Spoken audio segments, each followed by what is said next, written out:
Voilà, merci à tous les deux. Merci Guy Birenbaum, vous êtes écrivain et blogueur, éditeur et blogueur. André Berkoff, même CV. Et merci à tous les deux d'être avec nous. On va commencer par Céline, parce que vous aviez envie d'en parler tous les deux. Louis Ferdinand Céline, l'écrivain français, collaborateur antisémite, mais enfin un des plus grands écrivains français, considéré comme tel. Finalement, Frédéric Mitterrand, ce soir, renonce à inscrire l'anniversaire de sa mort, le 50e anniversaire de sa mort, comme une célébration nationale de l'année 2011.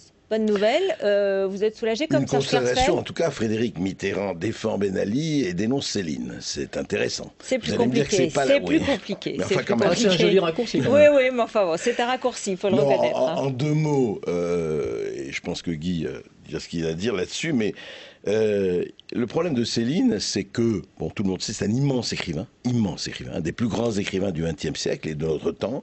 Et puis, il a été une parfaite crapule pendant un moment où c'était assez nocif et assez terrible d'être une crapule. C'est-à-dire que c'est pas seulement qu'il a dit des choses, c'est que ses écrits avaient une influence sur la réalité. Voilà, c'est ça le problème de Céline quand même. Il faut pas oublier que ces paroles ne s'envolaient pas. Elles étaient écrites, elles étaient écrites dans des journaux. Elles avaient vraiment, comme le dit Ruth, une influence. Moi, j'aimerais bien qu'André lise un petit extrait. J'en ai un aussi, allez-y. Oui, non, simplement, je voudrais rappeler qu'en 41, parce qu'il dit qu'il ne s'est jamais manifesté pendant la collaboration entre 40 et 44, qu'il n'a rien fait. Or, il y avait, vous savez, la fameuse exposition Les Juifs et la France, qu'on a tous vue dans les actualités. Avec les mains crochues, les mains crochues, voilà. Et il écrit au capitaine Sézy, qui organise l'exposition, en disant, écoutez, capitaine, je suis allé voir cette exposition, elle est magnifique, mais je comprends pas, il n'y a pas mes bouquins. Or, si quelqu'un a défendu cela et a dit ce qu'il fallait dire, c'est moi. Donc, il est très... il est impliqué. Il est impliqué. Alors, par exemple, il a écrit Bagatelle pour un massacre en 37, il a écrit L'école des cadavres en 38, et il a quelques phrases du type... Et les Baudrans en 42. Attention. En 42. Eh oui. Les en plein dans la bonne période. 41 ou 42, les Baudrans. C'est pas avant la guerre. Mais c'est un immense écrivain. N'enlevons pas ça. La preuve, les Juifs sont des monstres, des hybrides, des loups tiraillés qui doivent disparaître. Dans l'élevage humain, ce ne sont que bâtards gangreneux, ravageurs, pourrisseurs, etc. etc. C'est ce qu'on dit, oui. Ce qu'il y a d'extraordinaire, et ça c'est très français, c'est que on est dans une situation politique, internationale, nationale qu'on connaît, et tout d'un coup on se lance dans ce truc-là, dont on sait que ça va faire un débat qui va mal tourner, parce que le débat, il tourne mal. Il a toujours existé ce débat. D'une certaine façon, il était réglé. Mais à quoi ça servait de se lancer dans cette célébration? Sauf que Guy, ce n'était pas l'année Céline, c'était l'année liste où on célébrait tous les gens morts ou nés en sorte de... C'est pas l'année Céline. Un petit peu de discernement quand on constitue une liste, ça fait pas de mal quand on est ministre de la Culture. La liste de Schindler.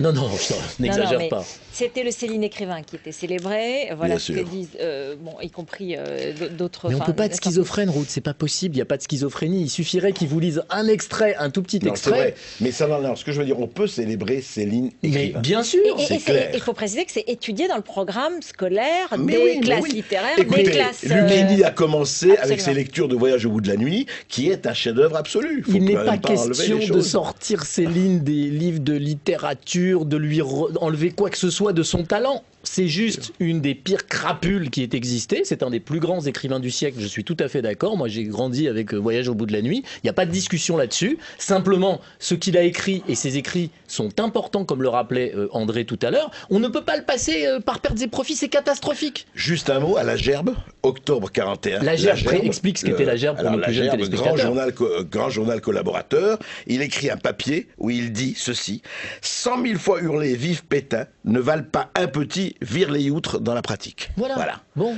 c'est dit. Et ça, c'est pas de la littérature. Bon, alors voilà, c'est réglé de toute façon. Frédéric Mitterrand a entendu. Pourquoi s'être mis dans cette panade tout seul? Oui, mais c'est pas grave. Bon, l'important, rien n'est grave. Et je dirais faut avouer à demi pardonner. Et là, en l'occurrence, a eu cette phrase admirable: l'amour, c'est l'infini à la portée des caniches. Aucun rapport avec Mitterrand. Oh, je ne sais pas. Non, mais voilà. Donc ça, c'est réglé. Ça, c'est fait. Suivant. Jean-Luc Mélenchon. Rien à voir, franchement. Alors là, Jean-Luc Mélenchon. Le pauvre. Jean-Luc Mélenchon comparé à Marine Le Pen et qui déclare sa candidature sur BFM TV ce matin. Qu'est-ce que vous choisissez, Guy Birenbaum? Vous voulez que je choisisse quoi, Ruth, au juste? Qu'est-ce que vous voulez que je dise? Non, d'abord, il est le sauveur suprême de la gauche. Le sauveur suprême de la gauche, de l'extrême gauche, peut-être, on verra bien. Enfin, Olivier Besancenot n'avait pas l'air tout à fait d'accord dans son duplex avec vous. Non, mais moi, je trouve que Mélenchon a une position... C'est intéressant qu'il soit dans le débat. Moi, Moi, j'aime les types qui jettent, qui balancent du sable à la tête des autres. Qu'ils s'en aillent tous ne me choque pas. Moi, je fais partie de ceux qui pensent qu'un peu d'excitation, d'énervement, c'est sain. Et c'est pas Berkoff qui va me démentir, lui qui passe son temps à trépigner. Et voilà, ça va très bien. Après, on verra le moment venu ce qui se passera, comment il se comportera pendant la campagne. Mais ça ne me gêne pas. Moi, Mélenchon dans le paysage, ça me va très bien. Alors moi, je dirais, contrairement à Guy, que c'est bien de trépigner, mais il faut trépigner à bon escient.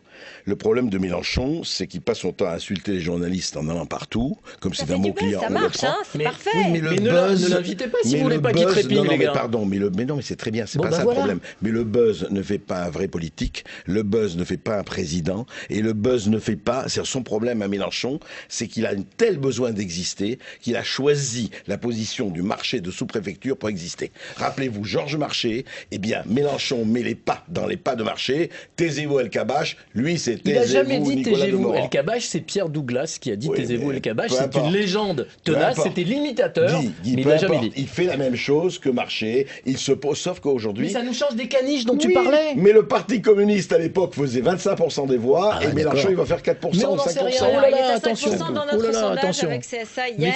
Il est à 5% des intentions de vote. Évidemment, on imagine qu'il va pouvoir aller plus loin. Mais alors depuis, enfin ça avait commencé déjà, mais enfin il y a au moins 3 ou 4 candidats communistes puisqu'il va y avoir une primaire. Enfin je ne sais pas d'ailleurs, c'est peut-être pas une primaire. D'ailleurs vous avez vu chez vous-même les propos très prudents de Laurent. Du secrétaire général du parti, Pierre Laurent. Oui, il était très prudent, il a dit c'est très bien, il s'est manifesté, nous allons voir, nous allons discuter, car lui il pense aux socialistes et à ce qui doit rester comme poste dans les communes. Bon, mais alors quand on entend Olivier Besancenot qui dit, en gros Jean-Luc Mélenchon, le problème c'est qu'il vient des socialistes, qui ne veut pas en fait faire vraiment la révolution, et c'est une sorte de social-traître en quelque sorte. Il veut vraiment faire la révolution. Apparemment, en tout cas... Moi je ne suis pas persuadé, le problème c'est qu'il y a bien un moment où il va falloir que ces gens qui sont plutôt intelligents a priori, réfléchissent à ce qu'ils veulent. Ils n'arrêtent pas de dire qu'ils veulent chasser Sarkozy.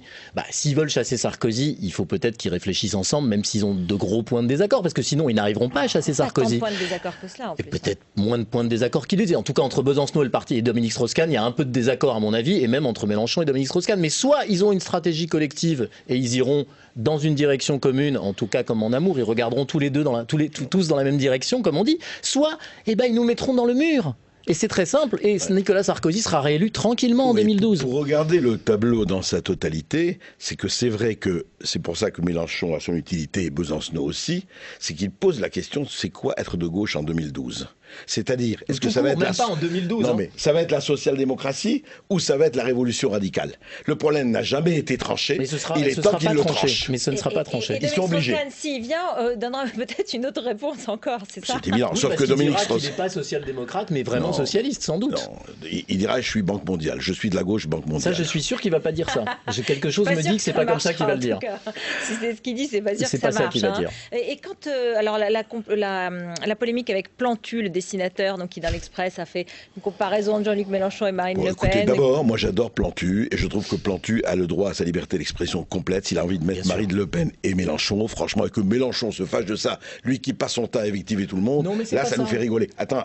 Simplement, il est aussi populiste. Moi j'ai rien contre les populistes. Mais il l'assume, il le dit. Eh ben Marine Le Pen est aussi populiste. C'est dommage, on n'a pas le dessin là, je pense, mais ce dessin il dit pas ça. Ce dessin, il représente Marine Le Pen comme on a toujours représenté Jean-Marie Le Pen depuis des dizaines d'années. Voilà le dessin, le bras levé avec, pardonnez-moi, là ce que je vois moi, sans image subliminale, ça me rappelle un petit peu une croix gammée, vous êtes d'accord avec moi? Il a toujours fait comme ça. Il a toujours fait ça, comme ça, il a jamais fait comme ça pour Mélenchon. Je ne suis pas certain que ce soit le meilleur dessin de Plantu, il est normal qu'il ait le droit de s'exprimer, et par ailleurs, tous pourris, c'est pas le titre. C'est pas précis. Qu'ils s'en aillent tous, c'est pas exactement tous pourris, si je puis me permettre. Mais Plantu a le droit de se planter. En tout cas, quand Mélenchon prend un titre comme Qu'ils s'en aillent tous, qu'il n'oublie pas que lui aussi va s'en aller avec les autres. Oui. C'est ça le problème. Allez, la Tunisie, ça fait une semaine. En un mot, il nous reste 1 minute. Ah ben, c'est court, hein. Pour la Tunisie. C'est court pour la Tunisie. Non, c'est court pour la Tunisie, alors que non, c'est pas court pour la Tunisie. Il y a une semaine à cette heure-là, on était tous sur Internet. Vous, en édition spéciale, nous sur Internet, en pleine ébullition, avec des informations extraordinaires qui nous arrivaient en temps réel, à une vitesse absolument formidable. On a l'impression qu'il s'est écoulé 3 mois, 4 mois. C'est formidable. C'est la meilleure nouvelle depuis extrêmement longtemps. Et on devrait, comme le disait Besancenot au début de son interview avec vous, ne parler que de ça. Ne parler que de ça. Juste un mot, moi je dirais que franchement, la malédiction des peuples arabes, ça a été depuis 50 ans d'être entre le marteau des dictatures et l'enclume des islamistes. Ça a été ça le paysage, et que si la Tunisie donne une alternative en dehors de ces deux pestes, eh bien c'est formidable, et vive la Tunisie si elle arrive à montrer la voie. Et vive les Tunisiens. Et vive les Tunisiens, et les Tunisiennes. Bien sûr, mais Évidemment. Tunisiens génériques, avec un T majuscule, les Tunisiennes d'abord. Voilà, qui vont être un rempart en tout cas, hein, et qui ont l'air d'être extrêmement combatives et extrêmement présentes sur ce terrain-là. Et tout le monde les accompagne en espérant effectivement que cela va bien se passer. Hein. Et comme on dit là-bas, Yaïch Tunis. Inch'Allah. Que vive Tunis. Très bien. Merci beaucoup, merci à tous les deux. C'est le Sarko Info bien sûr.